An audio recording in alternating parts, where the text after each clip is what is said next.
C'est pourquoi c'est lui que Dieu a sélectionné comme étant le messager prophète, celui qui allait avoir l'onction d'Élie pour un but précis. Ce que j'ai montré à la fin dernière que, qu'est-ce qui devait se passer? Alors, Élie là devait avoir une mission précise. Alors, premièrement d'abord, il a une mission de ramener la foi des gens à la foi de nos pères apostoliques. Quoi c'est? Je vous ai montré le plan. Quand je vous ai dessiné la fois dernière, je vous ai dit que c'était comme une pyramide. Je vous ai dit qu'il y avait les âges ici. Je vous ai dit qu'il y avait ça, on est comme ça. Premier âge, deuxième âge, troisième, quatrième, c'est cela. On peut voir ça dans l'échelle de Jacob. Lorsque Jacob partait pour aller rencontrer sa future épouse chez Laban, vous allez voir qu'il va dormir en chemin, il va voir un songe avec un escalier qui touchait le ciel. C'était un symbole de l'échelle de Jacob. Là où les anges descendaient, montaient, c'était exactement le plan du salut. Alors il devait avoir 7 temps. Qu'ils sont les 7 ans dont Dieu avait prédestiné pour choisir ses élus. Alors il devait avoir 7 ans. Il devait avoir un temps qu'on appelait Smyrne, un temps qu'on appelait Éphèse, Smyrne, Thiatire, Pergame, Sardes, Philadelphie et Laodicée. Et tout ça, il y a eu les temps. Partant déjà de l'an 53. Et on devait arriver maintenant, en 1906.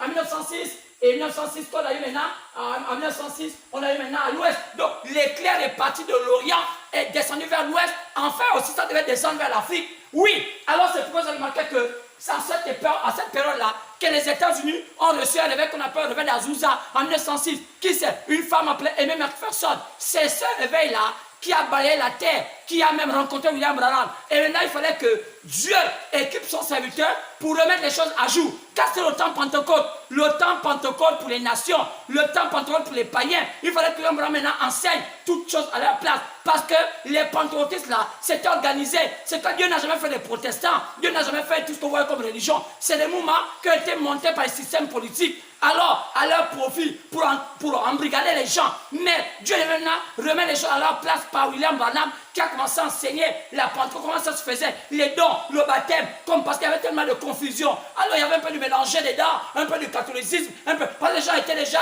embrouillés par rapport à l'origine du christianisme. Alors il fallait que William Branham mette les choses à leur place. Alors William Branham commençait à mettre les choses à leur place. Mais qu'est-ce que c'est pas ça? En la Deuxième Guerre mondiale, je vous ai expliqué que qu'est-ce que c'est pas ça la Deuxième Guerre mondiale? Selon Matthieu 24, verset 29, on a lu cela, vous avez compris qu'on a montré la similitude. Là où, dans le pays où il y aurait toutes les langues, toutes les tribus, le seul pays où il y a toutes les langues, toutes les tribus, c'est les États-Unis. Et là-bas, que j'allais se passer, la venue d'une nuée. Et c'est écrit, Matthieu 24, verset 29 jusqu'à 33. Lisez, vous allez voir que c'est là. Et on a dit que c'était la venue du Fils de l'homme. Qui était le Fils de l'homme? Jésus-Christ. Quand on l'appelait Fils de l'homme, c'est quand il était prophète. Mais il n'était plus visible. Quand il n'est plus visible, il n'est plus de l'homme. Oh, qu'est-ce qui se passe? Donc, il doit avoir un Fils de l'homme sur la terre qui va être visible. C'est pourquoi Jésus qui devait prendre le contrôle du corps d'un homme qui était sur la qui était un prophète. C'est pourquoi Dieu, connaissant mettre chaque chose à leur place, doit mettre en ce temps-là un prophète. En ce temps-là, mais lui qui est invisible, on l'appelle fils de Dieu. Parce qu'il y avait plusieurs manières où on l'appelait fils. On l'appelait fils d'Abraham, on l'appelait fils de l'homme, on l'appelait fils de Dieu, on l'appelait fils de David. Mais chaque fils là avait un objectif précis. Fils d'Abraham parce qu'il devait être descendant d'Abraham. Fils de l'homme parce qu'il devait être un prophète. Fils de Dieu parce qu'il devait être invisible. Un Dieu invisible combattant toujours pour son peuple. Après, on va se l'appeler fils de David parce qu'il devait devenir dans le millénium pour régner avec son peuple pendant 1000 ans. Après que ce monde-là soit détruit. Quand ce monde-là est préparé à être déjà détruit. Le monde ne sait pas. Le monde-là serait bientôt détruit. On est en train de vivre les derniers moments. Oh, quand est-ce? Je vous dis. Parce qu'un jour chez Dieu, est égal à 1000 ans chez nous. Donc, cette chose-là s'est passée à quel moment? Regardez seulement le temps que William Branham est venu. Ça ne fait même pas 200 ans qu'il est parti. Donc, ça ne fait même pas encore pour Dieu, même pas 1 heure. Donc, ça veut dire que les choses sont presque proches. Alors, on demandait que, quand on voit, on dit que dans la vision de Nebuchadnezzar, il y a une pierre qui est descendue dans le secours d'aucune main. La pierre angulaire qui a brisé tous les systèmes. Alors, cette pierre angulaire, c'était Christ lui-même. Donc, vous allez remarquer qu'en 1906, quand il a commencé en 1909, il était enfant, il a grandi. Son ministère qui a pris effet en 1933 et ça vient pris effet en 1946. Vous allez remarquer que c'est là où William Branham a eu tellement. Il a tellement travaillé, Dieu l'a tellement assisté. Il n'y a eu aucun pasteur au monde n'a eu autant de choses que Dieu a utilisé comme a utilisé William Branham. Les prophéties, tout ce qu'il a dit n'a jamais failli. Je peux vous demander si j'ai le temps aujourd'hui. Sinon, on va continuer aussi, pourquoi pas, vendredi pour bien montrer ces prophéties. Vous allez remarquer que que William Branham a donné tellement de choses. Il a dit tellement de choses. Dieu l'a tellement utilisé qu'aucun pasteur jusqu'à aujourd'hui n'a eu une onction aussi élevée comme ce que William Branham avait eu. Jamais, allez-y fouiller l'histoire du monde. Jamais, non. Aucun homme n'a eu autant. Même si on bricole des miracles en Afrique, on bricole. Non, mais je veux dire que William Branham, c'était la dimension la plus élevée. Alors, c'est pourquoi, remarquez bien, quand vous remarquez bien, William Branham a commencé votre travail. Quand il a remonté le pentecôtisme, et il est arrivé dans les années 1962. C'est là qu'il a commencé à recevoir la chose suprême. Il allait vers l'ouest, à l'Arizona. C'est là qu'il a reçu l'épée du roi, l'épée de Jésus-Christ lui-même. Quoi? La parole de Dieu. Et c'est là qu'il a commencé à révéler cela. Il est venu, il dit, mon ministère a changé de dimension. Et il a commencé à porter une maison qu'on appelle la révélation des 7 sceaux. Mais qui était cet homme? Est-ce que c'est lui qui avait mission de révéler les 7 sceaux? Non, Jésus-Christ. Mais pourquoi William Branham, lui maintenant, va venir et commencer à révéler les sceaux? Parce que Jésus-Christ avait pris le contrôle de son corps. Il dit, ce n'est plus moi, je ne suis plus là. C'est maintenant Jésus. Jésus, il y a quelque chose qui est à moi. Il est là. Mais quand est-ce qu'il est descendu dans la nuée? On ne l'a pas vu. Oui, parce qu'il ne veut plus venir. Il ne veut plus toucher ses pieds sur la terre. La terre était là, la saleté. Il doit venir que dans le millénium. Il devient dans les airs. Là, je vous parlais, il est déjà là. Mais il est dans les airs. Il manque seulement que la dernière brebis. Oh, est-ce que vous voulez voir cet enseignement? Les gens disent, Jésus revient bientôt. Je vous dis que vos pasteurs vous mentent. Ils vous mentent tellement que vous quoi. Accrochez, vous allez vous perdre. Vous, surtout vous les églises éveillées, que vous appelez éveillés. Continuez à écouter le mensonge de vos pasteurs. Avec mari de nuit, femme de nuit, on te mange ton étoile. Vous allez vous perdre parce que c'est ce que la Bible a dit. Vous allez passer par le feu. Il y a une tribulation qui arrive. Cette tribulation-là va vous détruire. Quoi c'est? Le système politique est en train de se préparer à embrigader les églises. Et ces églises-là vont passer par le feu. Ils seront matraqués. Vous serez assassinés. Vous serez torturés. La Bible appelle ça la tribulation. C'est en train d'arriver. Pourquoi? Les choses sont laissées préparer. On est en train de vous cibler. Pourquoi on vous a mis aujourd'hui dans les fédérations? On est en train de vous localiser. Parce qu'on sait qui vous êtes. Vous n'avez pas Dieu. Et Dieu, vous êtes en train de perdre les pauvres gens. En faisant croire aux gens que Dieu est là. Même s'il y a des miracles qui se font. C'est cadeau. C'est Dieu qui vous donne des cadeaux. Mais ce n'est pas vrai. Ce n'est pas sur la base des miracles qu'on reconnaît un vrai serviteur de Dieu. Mais sur la base de la parole. La parole doit s'aligner. Si ça ne s'aligne pas, ce n'est plus la parole. Oh, c'est pour remarquer que William Branham comme ça, en 63, les choses sont descendues. Quoi c'est?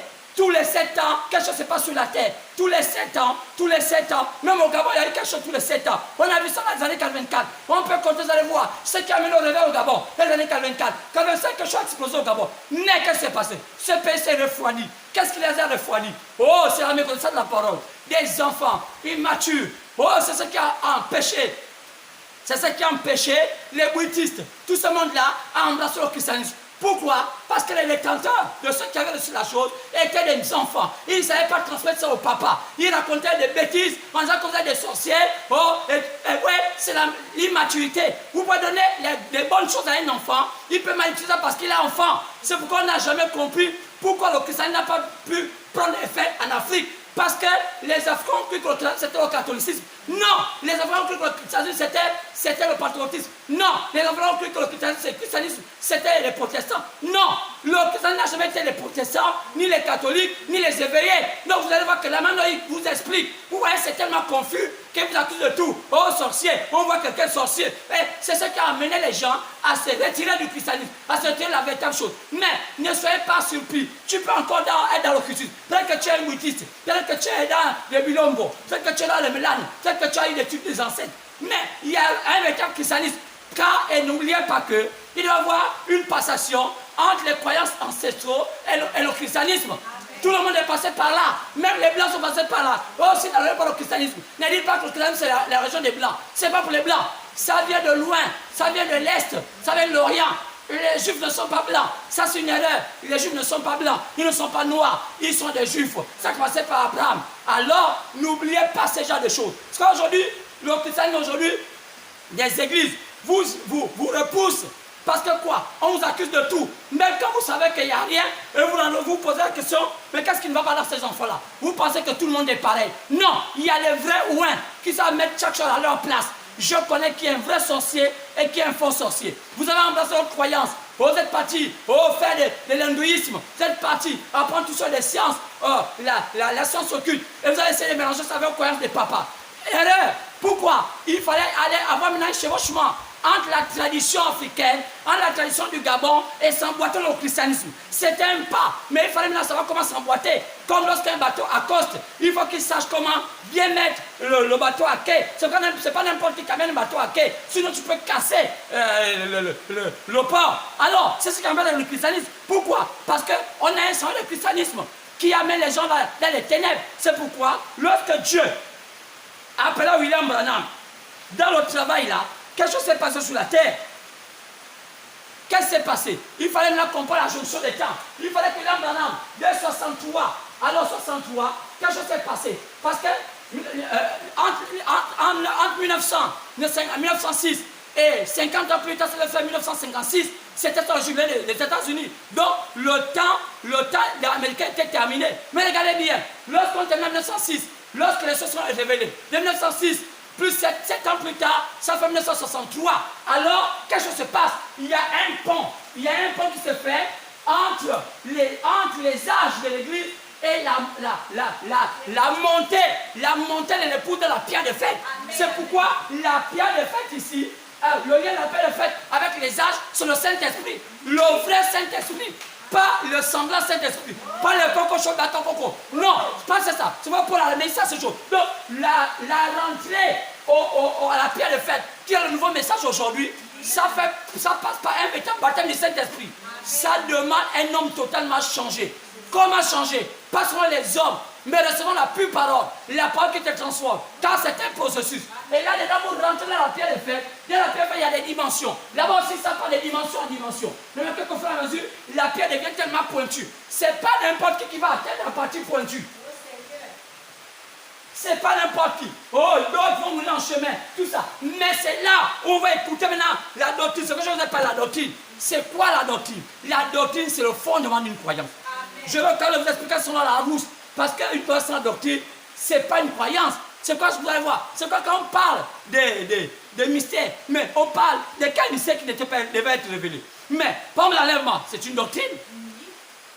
Le baptême du Saint-Esprit, c'est une doctrine.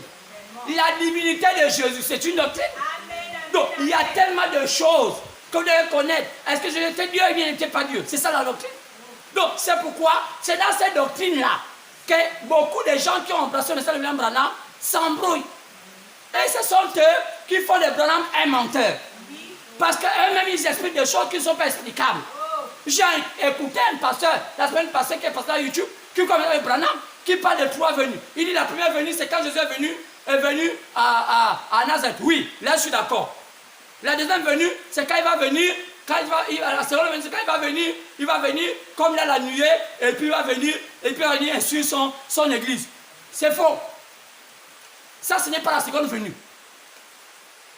La seconde venue, c'est fait que lorsqu'il descend, il vient prendre même son épouse, il l'emporte. Parce qu'il n'y a que 3 venues. La 3e venue revient maintenant dans le millénium. Maintenant, il y a des gens qui écoutent des pasteurs comme ça. Mais je vous ai fait comprendre que aujourd'hui, il y a des pasteurs de la fin. Et quand vous voyez un homme quitter son pays, vient s'établir dans un autre pays comme un pasteur, ça montre des gens qui n'ont pas un appel. Un étranger. Dieu ne peut pas te citer comme un pasteur dans un pays étranger. Tu peux être, William Branham dit ça dans un message qu'on appelle l'arche. Si vous voulez aujourd'hui que Dieu puisse descendre dans notre pays et nous répondre de manière favorable, il faut d'abord rebâtir l'autel. Le problème, c'est que c'est passé au temps d'Élie. Qu'est-ce qu'Élie a fait pour que Élisée puisse prendre le flambeau? Il faut d'abord rebâtir l'autel. Il faut tuer les prophètes Baal. Il y en a trop dans tous les camps, dans les protestants, dans les pentecôtistes, même dans ce qu'on appelle les brahmistes, il y a les prophètes Baal. Et c'est là qu'il faut les comprendre. Voilà, le frère Baal dit que c'est les pentecôtistes. Regardons. Il a dit clairement. William Branham dit quoi? Il dit dans le message après.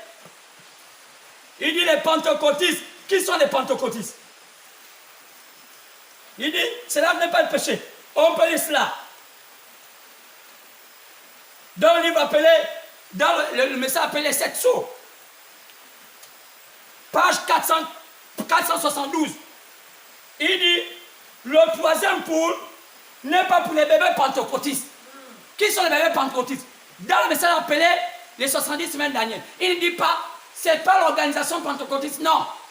Il dit ceux-là qui se disent venant du message. Ce sont eux les pentecôtistes. Parce qu'en réalité, nous, on était les pentecôtistes. Avant, c'est la dernière onction que Dieu a utilisée. C'est la Pentecôte. Pas le pentecôtisme, parce que le pentecôtisme, c'est une religion. Mais la Pentecôte. Quoi? L'espérance avec le baptême du Saint-Esprit.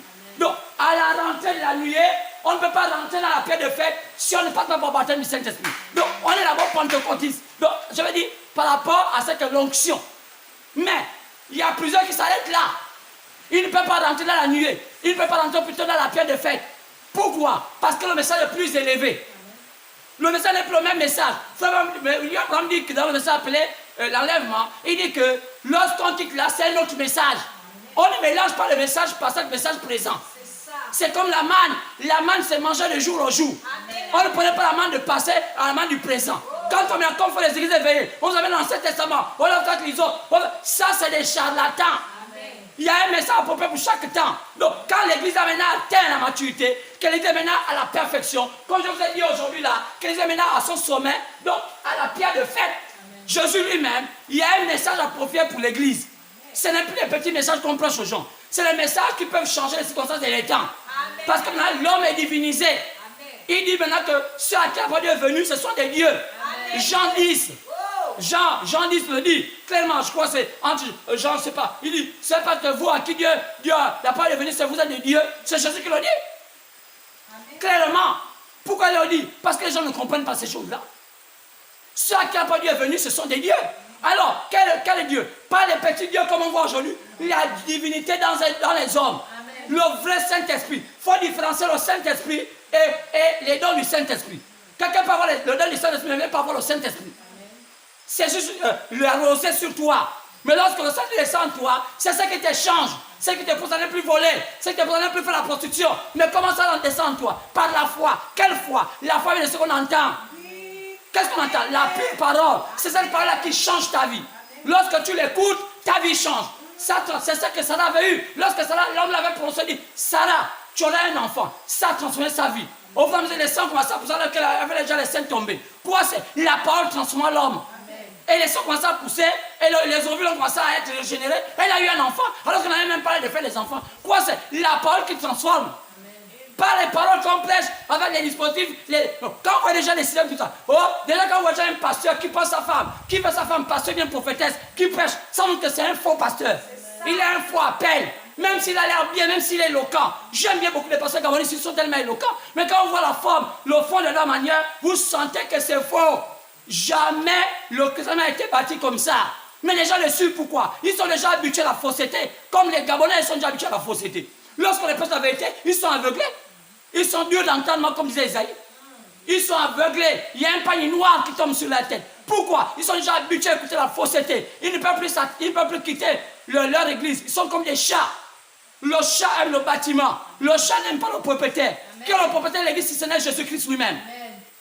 C'est vrai quand je dis que l'église est posée sur le fondement de la perfection, je ne parle pas des bâtiments. Je parle de l'église du Dieu vivant. Les vrais enfants de Dieu remplis l'esprit. Ils sont autant la perfection. Et c'est vrai dans le marqué que autant la perfection, lorsque Jésus-Christ, qu'on appelle Joseph était en Égypte, c'est autant la perfection. Qu'est-ce qui s'est passé? Il était le partage de la perfection. Qu'est-ce qui se passe? Satan était soumis à lui. Le pouvoir de Satan, quoi? Le pouvoir maçonnique. C'est qu'aujourd'hui, nous sommes au temps de Joseph. Pourquoi aujourd'hui, vous remarquez que les pasteurs peuvent prêcher librement? Parce qu'il y a une onction qui a lié les mains de Satan maintenant. Pour que l'épouse entre. C'est pourquoi je vous vois, on laisse prêcher. Ils ne savent même pas pourquoi ils laissent prêcher. Mais il va arriver que Jésus va bientôt relâcher. Quoi c'est? C'est ce qui s'est passé avec Israël. Après, vous allez voir que ils étaient bien en Égypte. Après, on a été esclaves. Pourquoi? Satan serait relâché. Pour passer à l'exode. C'est pourquoi on remarquait que lorsqu'il s'est passé là-bas, il y avait un autre pharaon. Le premier pharaon qui avait accepté Joseph s'appelait Séthi. Mais celui qui va plus accepter Joseph s'appelle Ramsès. Qui est Ramsès? Le nouveau pouvoir qui est en train d'arriver. Quand il viendra, comment vous allez être?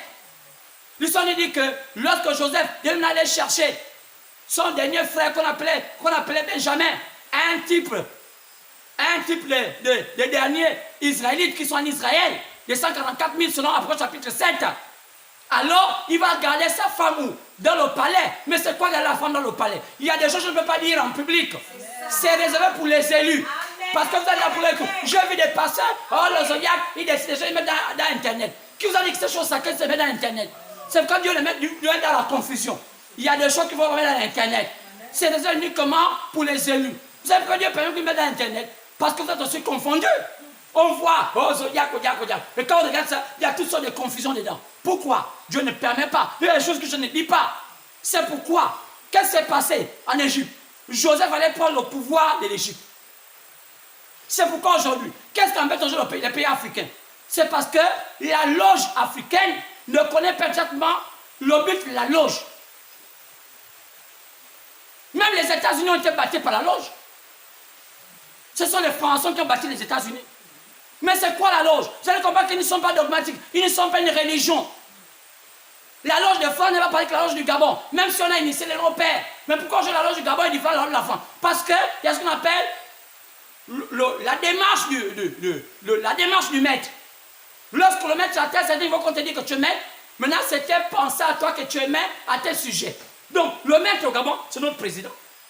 Donc, si maintenant dans sa démarche, il a compris qu'il doit être musulman, c'est lui-même.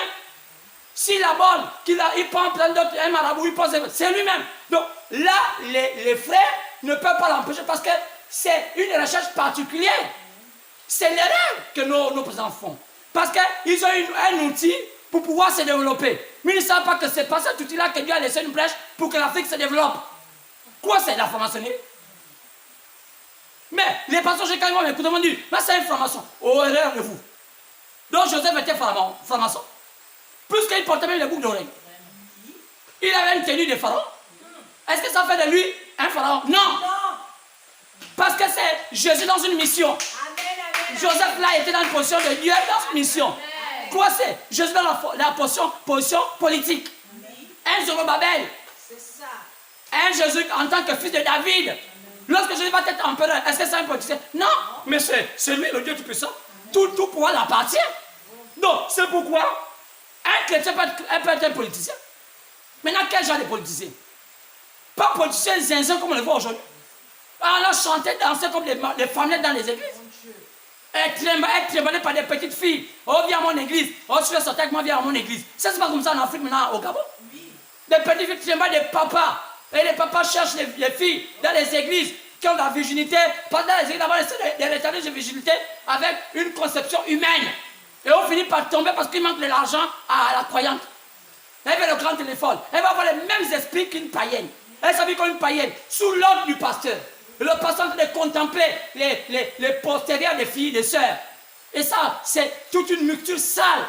Leurs femmes ont des bernidas dans les chairs, en train de parler les conseils en Jésus. Et on dit ce que le Saint-Esprit. Du banditisme, parce que c'est une association d'argent. Et les gens donnent l'argent. Et ce sont les églises qui prospèrent. Parce que quoi? On encourage les femmes et les hommes dans le banditisme. Et ça prospère. Et les vrais chrétiens, mais ça ne prospère pas. Ils ne viennent pas là. Dès qu'ils viennent vous écouter une fois, oh, ça va parler comme dans mon église. Parce qu'ils sont habitués dans la fausseté.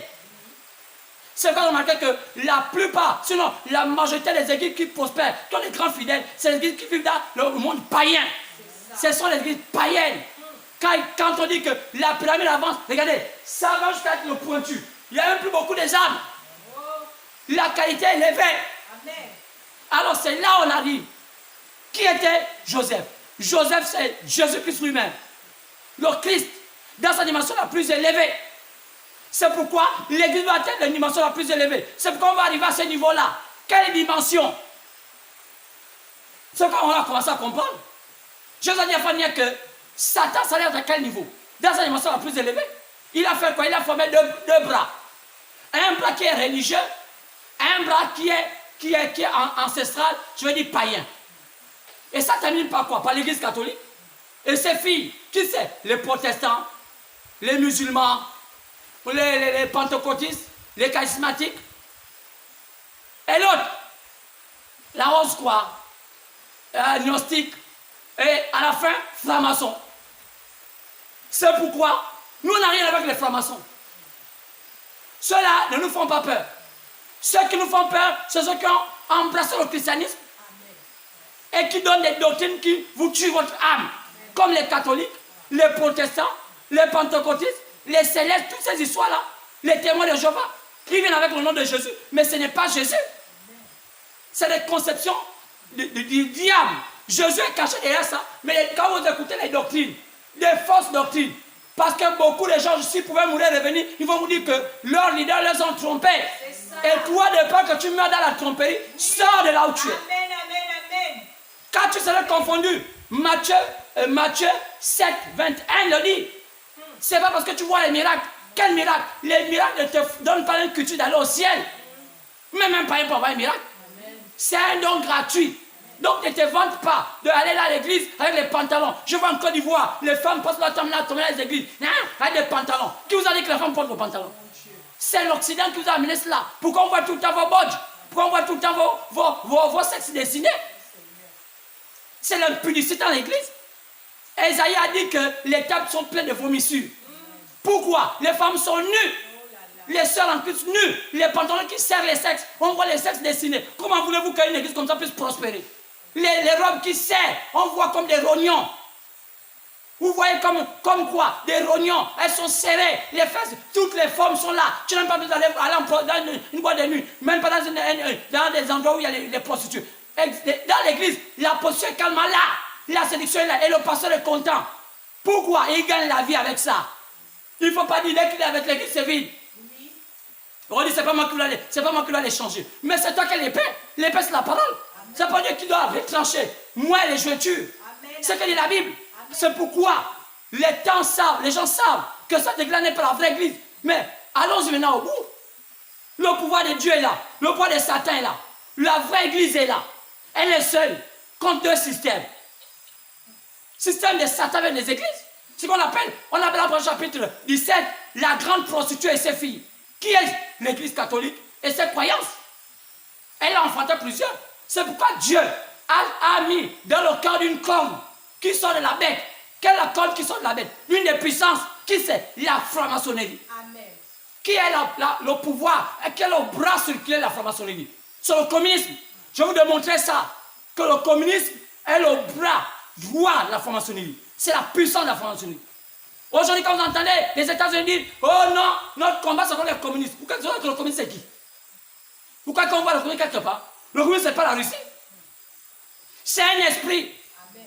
Maintenant, je ne vais pas vous démontrer ça, Dieu le voulant. Même vendredi prochain, s'il le faut. Vous allez voir comment est né le communisme. Ce n'est pas les Karl Marx comme on dit.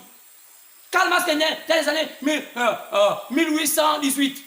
Mais le système communiste, c'est un esprit qui a seulement changé de nom. Qui est depuis la Genèse. C'était les bâtisseurs. Mais pourquoi ils ne le communisme en fait? Ils se sont déclarés au XXe siècle ou au XIXe siècle. C'est parce que leurs frères croyants, catholiques, sinon je dis, ceux qui étaient du côté papal, l'Occident, les brimés par les biens. Quoi c'est? Le système occulte catholique s'enrichit tellement avec les biens, les trésors des rois. Et ils avaient le nom de Jésus, le nom de Dieu, alors qu'ils se connaissaient qu'ils étaient forts. Vous savez, quand deux bandits marchent, quelle que soit la nature du bandit, on se connaît. Les francs-maçons connaissent les catholiques. Les catholiques connaissent les francs-maçons. C'est une guerre entre eux. Allez-y voir l'histoire. Aujourd'hui, il y a une guerre entre eux. Pourquoi? Qu'est-ce qui a amené que les francs-maçons puissent faire sa scission? Ce sont les catholiques. Ils ont dit, maintenant, on a un moment qu'on appelle maintenant communiste. Ce sont eux. William a dit que si le communiste avait le Christ à l'intérieur, il a été communiste. Pourquoi il leur dit? Dites aux pasteurs qui croient, mais ça, ils ne connaissent même pas. C'est quoi le communisme? William a dit que c'est une âme entre les mains de Dieu. Amen. La Bible le dit. William le confirme. Mais c'est vrai. Le message ne doit pas être prêché de manière désordonnée. Non. Pas pour épater les gens. Pas pour montrer qu'on a des belles maisons. C'est pour préparer l'épouse. L'épouse est déjà prête parce que tout le message est déjà dévoilé. Amen. Les sceaux sont déjà ouverts. Amen. Un pasteur qui ne connaît pas décortiquer les sceaux, qui s'asseye. Car Dieu lui-même ouvre les yeux. Tout le livre est déjà là. Je vais vous démontrer pourquoi il m'a parlé sur les prophéties. Dans les saisons de l'église, là il a dit que, je crois que le monde prendra fin en 1977. C'est écrit, les 7 visions. Je vais vous montrer qu'est-ce que ça voulait les 7 visions. Lorsqu'il a vu une femme américaine, une femme devenue avoir un grand pouvoir aux États-Unis. On va parler de tout ça si Dieu veut. Frère, William Branham, c'était un vrai prophète. Amen. Dieu l'a tout donné. Il a révélé à l'humanité. Mais c'était un homme sage. Il a laissé ça comme des pépites cachées au sol. Il fallait maintenant que les Éphésiens 4:11 prennent ces pépites-là, amènent ça au grand jour. C'est quand Jésus disait que ce n'est pas des choses qu'on donne aux petits-enfants. On doit donner ça aux enfants de Dieu. C'est pourquoi, vendredi, soyez câblés. Vous allez entendre des choses. On va commencer à rentrer dans William Branham. Pourquoi ce qu'on voulait en Égypte, qui avait sauvé l'Égypte, c'était le blé. C'est quoi le blé? Le blé, le type de Jésus-Christ. C'est le vrai blé. C'est quoi la scène, c'est le fait avec le blé. Le blé, c'est quoi? Mais c'est l'alimentation, l'aliment qui donne l'équilibre à l'être humain. C'est le seul aliment. Même quand on veut le faire, on met le céleri au blé. Vous allez voir pourquoi je dis que je suis le pain descendu du ciel. Mais le blé. Donc, Joseph là, il avait la connaissance de comment multiplier le blé. Comment garder le blé. Aujourd'hui, le Joseph d'aujourd'hui, qui a la parole dans le niveau élevé, Christ, dans ce niveau parfait, doit aussi connaître comment emmagasiner le blé. Le blé là, c'est quoi? C'est la version des 7 sceaux. Et il y a des parmi qui disent, oh, les sceaux n'ont pas encore été révélés. Oh, ça a été révélé. Vous savez ce qu'on appelle être révélé? Il a révélé être accompli. Il a révélé maintenant l'accomplissement. On va voir qu'est-ce qui est passé dans ces 7 sceaux. Du premier saut au 7e saut. À quel moment? Qu'est-ce que ça veut dire le premier saut, le 3e, le 4e saut? Chaque saut a quelque chose de particulier, un événement approprié. Il y a des choses qui ont été déjà révélées mais qui ne sont pas encore accomplies. Donc, quand vous dites que ce n'est pas encore révélé, tout ça peut être révélé. Oh, les sceaux ne sont pas encore révélés. Oh, les 7 tonnerres. Les 7 tonnerres, c'est la voix de Dieu parce qu'on parle de Dieu, parle par les tonnerres. Amen. Donc, quand Jésus est descendu, le 28 février, dans les nuées, il est là, il n'est jamais parti. Il attend le départ de l'épouse. Il y aura une dernière trompette. Et je le crois. Aujourd'hui, cessez d'être des businessmen, des pasteurs qui croient des pasteurs du message. C'est pourquoi je vous dis clairement que Dieu, William Branham, était un vrai homme de Dieu. C'est pourquoi Dieu lui a donné mission. Lorsqu'on parle de ces âges, on parle de ces 7 visions. Lorsqu'il parle de prévision, tout cela, on va expliquer comment ça dit, oh, Branham a failli, non. On va maintenant expliquer avec des preuves. Et maintenant, quand on parle des 7 sceaux, il y a un problème. Hein? Les sceaux ne sont pas encore révélés. Comment ça peut être révélé? Il y a être révélé et être accompli.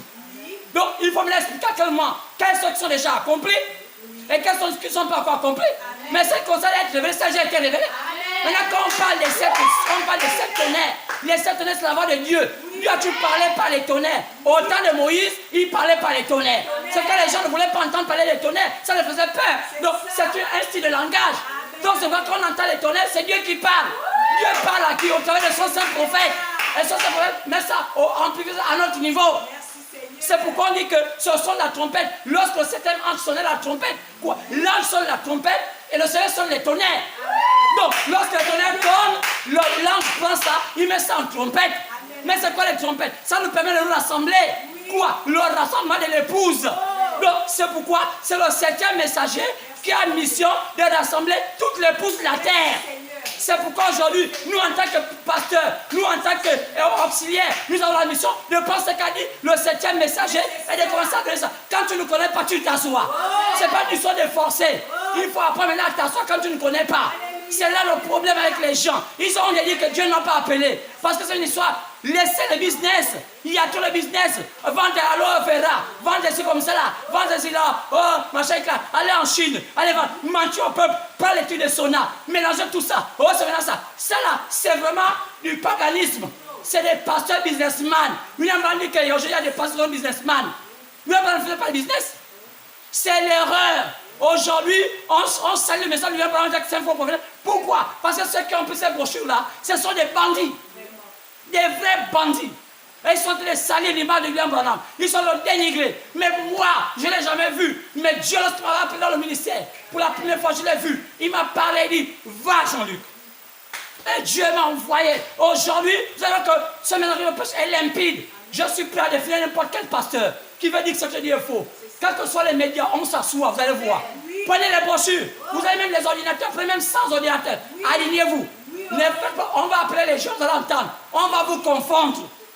C'est le temps de voir les prophètes Baal dans le message de William Branham. Parce que les soldats dénominationnels, eux là, ils se sont déjà embrouillés. Quand je les vois avec les femmes pastoresses, avec les flèches, leur problème c'est de l'argent. Ils changent de message dans tout le monde comme une femme célibataire ou une femme prostituée. Donc les églises elles sont déjà comme prostituées. Vous allez voir le message, c'est un message qui est confus. Leurs fidèles sont confus. Donc quand on va dans le message de William Branham, de là aussi amener encore les confus. Pourquoi? On a amené les crapauds dans le message. On a amené les serpents dans le message. Et c'est ce message qui est mis un message embryeux. C'est pas le message qui est embryeux. Ce sont les gens qui sont embryés. Donc, toi, quand tu entends parler de William Branham, ne dis pas que c'est un faux prophète. C'est une malédiction. Ça veut dire que celui qui personne comme le Fils, Dieu le pardonne. Mais celui qui personne comme le Saint-Esprit, c'est quoi? L'onction dernière. Donc, si la personne comme la dernière onction du Saint-Esprit, il ne serait jamais parlé dans ce siècle, ni dans le siècle à venir. Pourquoi? Parce que Jésus est arrivé à la fin. Après l'onction du Saint-Esprit, il n'y aurait plus d'autres onctions plus élevées. C'est le même message qu'on reçoit ici, là, qu'équivalent au sein d'Israël. Jésus ne serait plus là, il nous attend. Dès que ça va déclencher, il est dans les airs. Là, je vous parle, il est là. Il nous voit. Alléluia. C'est pourquoi je sois des grâces étonnantes. Je suis libéré. Je ne suis plus une église. Je crois en Jésus-Christ. Mais si tu entends la voix du Ténèbre, n'en dissipe pas ton cœur. Libère-toi. Tu n'es pas attaché. Là, tu es libéré. Dieu a permis qu'il y ait le confinement pour que tu sois libéré. Pour que ton pasteur ne puisse pas t'influencer. Aujourd'hui, là, tu es libre. Pasteur, au revoir. Le temps des escroqueries est terminé. Je vais aller la pure parole. Alors, on revoit vendredi, si Dieu le veut. Que Dieu vous bénisse. Soyez bénis.